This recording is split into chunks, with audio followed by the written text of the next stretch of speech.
வணக்கம். அதிகாரம், ஜனநாயகம், தனிமனித உரிமைகள் இந்த வார்த்தைகளை நாம தினமும் கேட்கிறோம். ஆனா இதோட உண்மையான அர்த்தம் என்ன? ஒரு அரசாங்கம் எதுக்காக நமக்கு தேவை? திருவள்ளுவர் சொன்ன அறம் சார்ந்த ஆட்சிக்கும் ஐரோப்பாவில உருவான ஜனநாயக சிந்தனைகளுக்கும் ஏதாவது தொடர்பு இருக்கா? இல்ல கிழக்கழக பார்வையும் மேற்குலக பார்வையும் முற்றிலும் வேறானவையா? இந்த கேள்விகளுக்கெல்லாம் பதில் தேடிதான் நீங்க கொடுத்திருக்கிற சில முக்கியமான ஆதாரங்களை நாம ஆழமா பார்க்க போறோம். ஒரு பக்கம் Thomas Hobbes, John Locke, Montesquieu, ரூசோன்னு 4 பெரிய ஐரோப்பிய சிந்தனையாளர்கள். இன்னொரு பக்கம் நம்ம நவீன தமிழ் இலக்கியத்தோட முன்னோடியான புதுமை பித்தனோட அதிகாரம் யாருக்கு கட்டுரை, கூடவே 2000 வருஷத்துக்கு முன்னாடி திருவள்ளுவர் சொன்ன கருத்துக்கள். இது ஒரு பெரிய விவாதக்கள மாதிரி இருக்கு இல்லையா? ஆமா, இது ஒரு சிந்தனை மோதல்னே சொல்லலாம். நம்ம நோக்கம் என்னன்னா, அரசாங்கம்னா என்ன, அதிகாரம் எப்படி செயல்படுது, ஒரு ஜனநாயக சமூகத்துல ஒரு குடிமகனோட பங்கு என்னன்னு புரிஞ்சுக்கிறது தான். இந்த பழைய சிந்தனைகள் எல்லாம் இன்னைக்கு நம்ம சந்திக்கிற பிரச்சனைகளுக்கு எப்படி வழிகாட்டுதுன்னு பார்க்கலாமா? கண்டிப்பா. சரி, கேள்வியிலிருந்து ஆரம்பிக்கலாம். ரொம்ப அடிப்படையான கேள்வி. நமக்கு எதுக்கு ஒரு அரசாங்கம்? நாம பாட்டுக்கு நம்ம வேலையை பார்த்துட்டு சுதந்திரமா இருக்கலாமே. மனுஷன் இயற்கையில எப்படிப்பட்டவன்? இங்கதான் கதையே ஆரம்பிக்குது. ஏன்னா இதுக்கு ஒவ்வொருத்தரும் ஒரு பதில் சொல்றாங்க. தாமஸ் ஹாப்ஸ் சொல்றதை கேட்டா நமக்கே கொஞ்சம் பயமா இருக்கும். அவர் அரசாங்கமே இல்லாத ஒரு இயற்கை நிலையை, அதாவது ஸ்டேட் ஆஃப் நேச்சரை கற்பனை பண்றார். அது எப்படி இருக்குன்னா, கொடூரமான மிருகத்தனமான குறுகிய ஒரு வாழ்க்கையா இருக்குங்கிறார். அதாவது எல்லாருமே எல்லார்கிட்டயும் சண்டை போட்டுட்டு இருக்கிற ஒரு நிலை. அந்த பயங்கரமான சூழல்ல இருந்து தப்பிக்கவும், ஒரு ஒழுங்கை கொண்டு வரவும் எல்லா அதிகாரமும் கொண்ட ஒரு அரசன், ஒரு லெவியாதன் தேவைன்னு அவர் சொல்றார். அப்போ ஹாப்ஸ் பார்வையில மனுஷன் இயற்கையிலேயே ஒரு ஆபத்தான மிருகம் மாதிரி. இதுக்கு நேர எதிரான ஒரு பார்வை இருக்கா? நேர எதிரான பார்வை இருக்கு.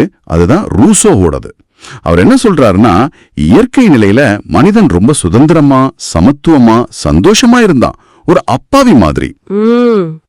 எப்ப ஒருத்தன் ஒரு நிலத்தை வளைச்சு போட்டு இது என்னோடதுன்னு சொன்னானோ, அதாவது சொத்துரிமைங்கிற எண்ணம் உள்ள வந்ததோ, அப்போதான் சமத்துவமின்மை, பொறாமை, கொலை, போர் எல்லாமே உருவாச்சுன்னு சொல்றாரு. ஆக ஹாப்ஸ் பார்வையில நம்மளோட மிருக குணம் தான் பிரச்சனை. ரூசோ பார்வையில சமூகம் உருவாக்குன சங்கிலிகள் தான் பிரச்சனை. வாவ், இது ரெண்டுமே 2 உச்சக்கட்ட நிலைப்பாடுகள். ஒன்னு மனுஷன் இயற்கையில கெட்டவன்னு சொல்லுது, இன்னொன்னு நல்லவன்னு சொல்லுது. இதுக்கு நடுவுல ஒரு மிதமான பார்வை இருக்காதா? லாக், மாண்டெஸ்கியூ போன்றவங்க இந்த 2 பேருக்கும் நடுவுல வராங்களா? கரெக்ட். ஜான் லாக் ஒரு நடுநிலையான பாதையை எடுக்கிறார். அவர் சொல்றார், இயற்கை நிலையில மனிதனுக்கு உயில், சுதந்திரம், சொத்துன்னு சில பிரிக்க முடியாத இயற்கை உரிமைகள் இருக்கு. இன்ஏலியனபிள் ரைட்ஸ். சரி. ஆமா. ஆனா அந்த உரிமைகளை ஒருத்தர் மீறும்போது அதை தட்டி கேட்க ஒரு பொதுவான அமைப்பில்ல. அந்த உரிமைகளை பாதுகாக்கவும் தகராறுகளை தீர்க்கவும் தான் ஒரு அரசாங்கம் தேவைப்படுது. ஓகே, இது ஒரு நடுநிலையான வாதமா இருக்கு. மாண்டெஸ்கியூவோட பார்வை இன்னும் கொஞ்சம் வித்தியாசமானது. அவர் சொல்றார், ஆரம்பத்துல மனுஷங்க ரொம்ப பயந்த சுபாவத்தோடு இருந்தாங்க, அதனால சண்டையெல்லாம் போடல. எப்போ சமூகம்னு ஒன்னு உருவாச்சோ அப்போதான் அந்த பயம் போய் பலம் வந்து ஒருத்தருக்கு ஒருத்தர் சண்டை போட ஆரம்பிச்சாங்க. அதாவது போரின் நிலை உருவாச்சுங்கிறார்.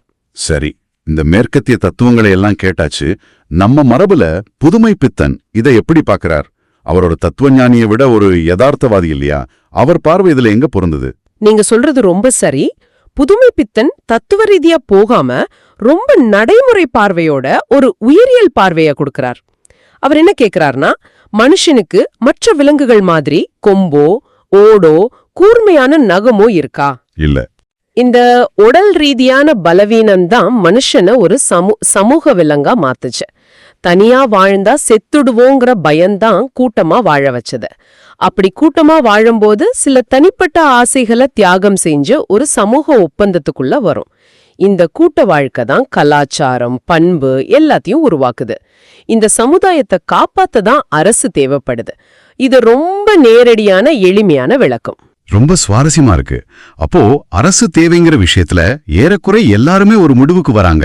ஆனா அந்த அரசு எப்படி இருக்கணும், அதிகாரம் யார் கையில இருக்கணும், இங்கதான் உண்மையான கருத்து வேறுபாடுகள் தொடங்குதுன்னு நினைக்கிறேன். நிச்சயமா.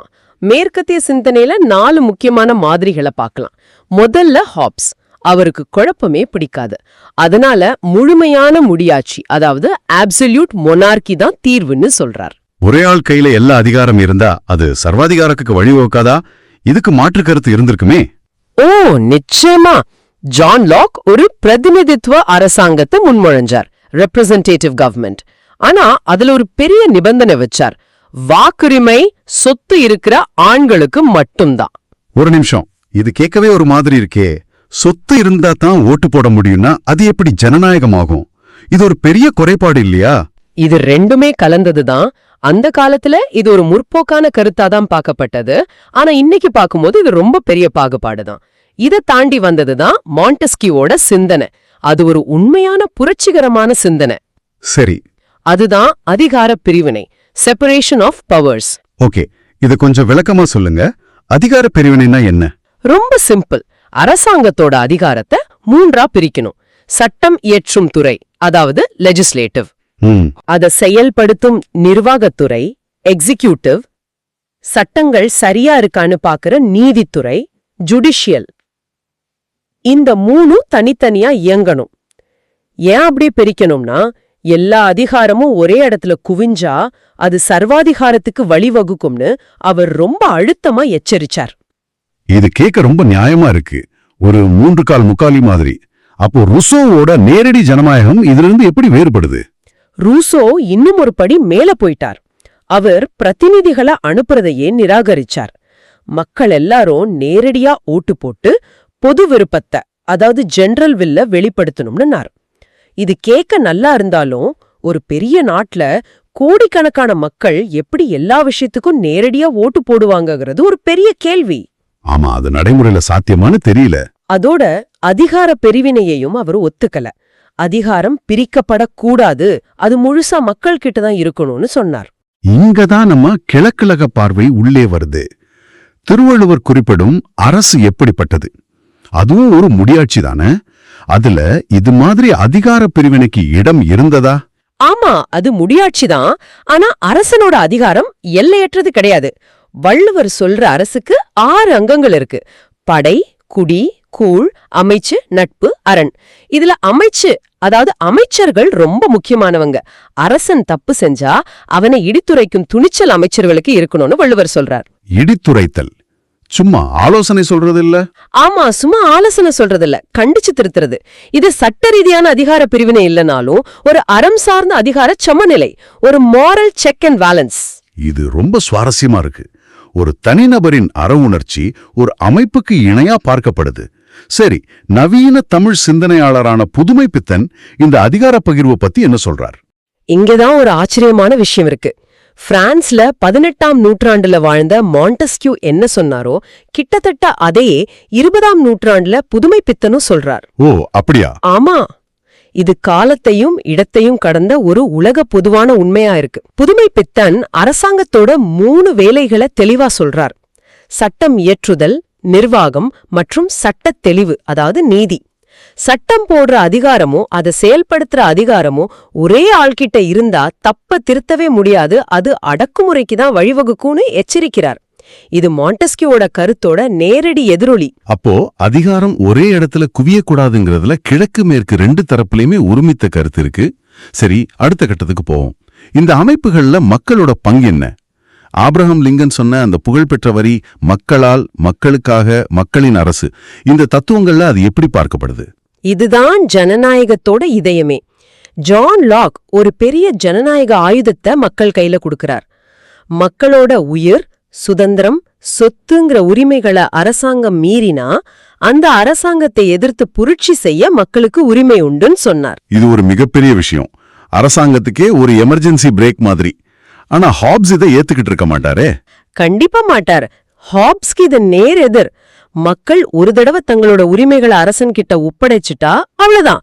அதுக்கப்புறம் அரசன் சொல்றத கேட்கணும், இல்லனா சாகணும். புரட்சிக்கு இடமே இல்ல. இது 2 துருவங்கள்.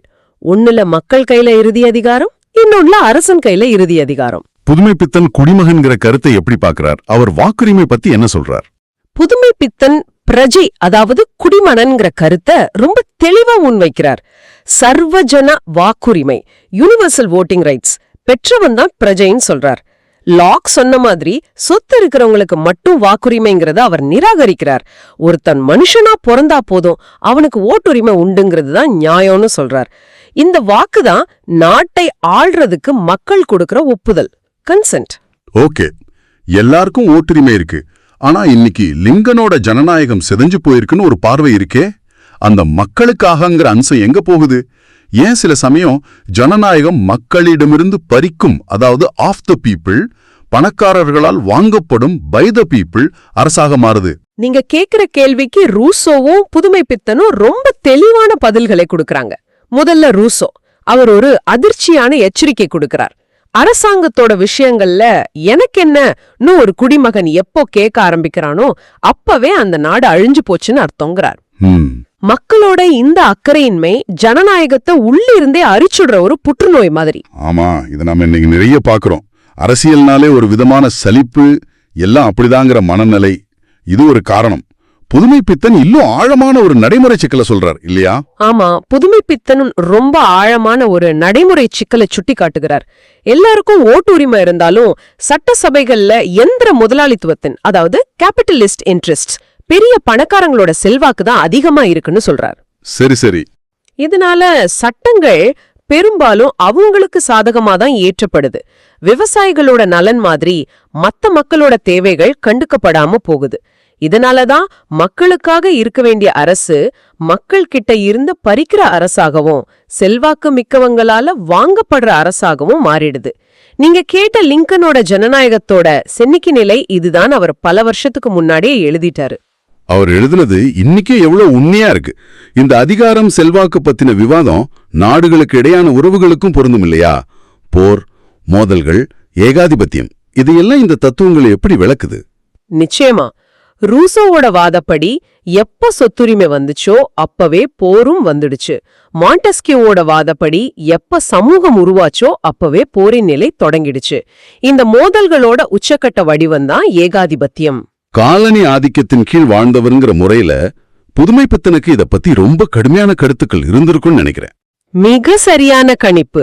புதுமைப்பித்தன் ஏகாதிபத்தியம், அதாவது இம்பீரியலிசம் பத்தி ரொம்ப வலிமையான ஒரு விமர்சனத்தை வைக்கிறார். ஒரு சமூகம் தன்னோட ராணுவ பலத்தாலேயோ பொருளாதார பலத்தாலேயோ மத்த நாடுகளை சுரன்றத அவர் கடுமையா சாடுறார். ஏகாதிபத்திய நாட்டை ஒரு புல்லுருவி, ஒரு பாரசைட் கூட ஒப்பிடுறார். அது மத்த சமூகங்களோட ரத்தத்தை உறிஞ்சு வாழுதுன்னு சொல்றார். இதுல சுரண்டலுக்கு எதிரான ஒரு தார்மீக கோபத்தை நம்மளால பார்க்க முடியுது. இது சுரண்டப்பட்ட கிழக்குலகத்தோட வலியை அப்படியே பிரதிபலிக்குது. அப்போ வள்ளுவரோட பார்வை இதுக்கு எப்படி இருக்கும்? ஒரு நல்ல அரசு எப்படி இருக்கணும்னு அவர் சொல்றார். வள்ளுவரோட பார்வை ஏகாதிபத்திய மனப்பான்மைக்கு முற்றிலும் எதிரானது. ஒரு நல்ல அரசுன்னா அங்க பசி, நோய், வெளிப்பகை இருக்காதுன்னு சொல்றாரு. முக்கியமா அந்த வெளிப்பகை இல்லாத நிலை, இது அமைதியான சகவாழ்வை வலியுறுத்துது. ஒரு நாடு இன்னொரு நாட்டை சுரண்டி வாழ்றத வள்ளுவரோட அறம் சார்ந்த ஆட்சி ஒருபோதும் ஏத்துக்காது. அப்படியானால் நம்மளோட இந்த ஆய்வுல இருந்து தெரிய வர்றது என்னன்னா, தனி மனித சுதந்திரத்துக்கும் அரசின் அதிகாரத்துக்கும் நடுவுல இருக்கிற இந்த இழுபறி இன்னைக்கு நேத்து ஆரம்பிச்சதில்ல. அதிகாரம் யாருக்கு சொந்தம், உரிமைகளோட எல்லை என்னங்கிற கேள்விகளுக்கு மேற்கழகமும் கிழக்கழகமும் பல வழிகள்ல பதில் சொல்ல முயற்சி செஞ்சிருக்கு. ஆமா, ஹாப்ஸ் சொன்ன பாதுகாப்பு, லாக் சொன்ன உரிமைகள், மாண்டெஸ்கியூ சொன்ன கட்டமைப்பு, ரூசோ சொன்ன மக்கள் விருப்பம், வள்ளுவர் சொன்ன அறம், புதுமைப்பித்தன் சொன்ன யதார்த்தம்னு ஒவ்வொரு பார்வையும் அதிகாரத்தை பத்தின நம்ம புரிதலை ஆழமாக்குது. இதுல எது சரி எது தப்புன்னு சொல்றதை விட ஒவ்வொன்னும் ஜனநாயகத்தோட ஒவ்வொரு பக்கத்தை நமக்கு காட்டுது. இறுதியா நீங்க யோசிக்கிறதுக்காக ஒரு கேள்வி. ரூசோ ஒரு சமூகத்தை ஒன்னா இணைக்க குடிமை மதம், சிவில் ரிலிஜன் ஒரு கருத்தை முன்வைக்கிறார். அதாவது ஒரு நாட்டோட சட்டங்களையும் சமூக ஒப்பந்தத்தையும் எல்லாரும் புனிதமா மதிக்கணுங்கிற ஒரு பொதுவான நம்பிக்கை. இன்னைக்கு இருக்கிற நவீன பன்முகத்தன்மை கொண்ட சில சமயம் பிளவுபட்டு நிக்கிற இந்த உலகத்துல அப்படி ஒரு குழுமை மதம் சாத்தியமா? அது எல்லாரையும் ஒன்னு சேர்க்குமா, இல்ல அதுவே ஒரு புதுவிதமான மோதலுக்கு வழிவகுக்குமா?